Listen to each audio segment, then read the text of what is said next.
Бишкек готовится к встрече высоких гостей. На следующей неделе в столице пройдет саммит лидеров глав Содружества независимых государств под председательством Садыра Джапарова. К этому важному событию Тазалык подготовился основательно. На сегодня обновлен фасад монумента Аскаташ. А по пути следования кортежей высоких гостей будут вывешены около 1400 флагов стран-участниц.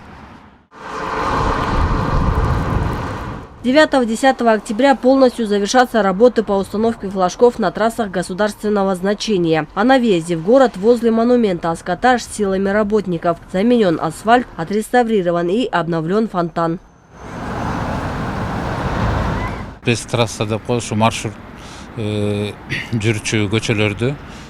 Вокруг прилегающей территории монумента Аскаташ работники нашего предприятия установили новые скамейки и мусорные урны. Сейчас осталась только покраска и генеральная уборка территории. Особый вид городу придает и освещение. В преддверии саммита глав СНГ на федеральной трассе от улицы Аджибек-Батыра до госрезиденции Аларча вместо бетонных опор установлены торшерные со светодиодами. Работы выполнены по графику на 90%. До этого по проспекту Мира имелись старые бетонные опоры. Сейчас мы меняем их на дизайнерские металлические торшерные опоры. Общая протяженность составляет 4,5 километра. Вместе с этим по проспекту Чуй будут подсвечены все высаженные туи.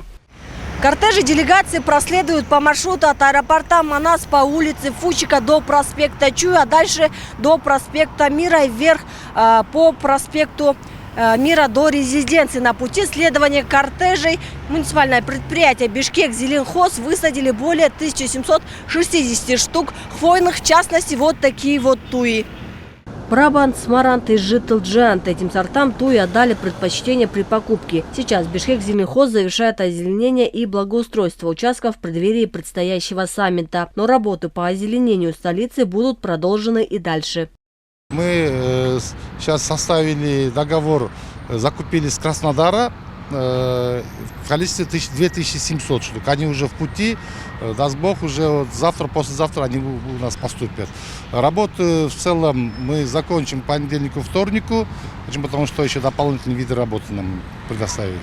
Напомним, что 13 октября под председательством Садыра Джапарова в Бишкеке состоится саммит лидеров стран Содружества независимых государств.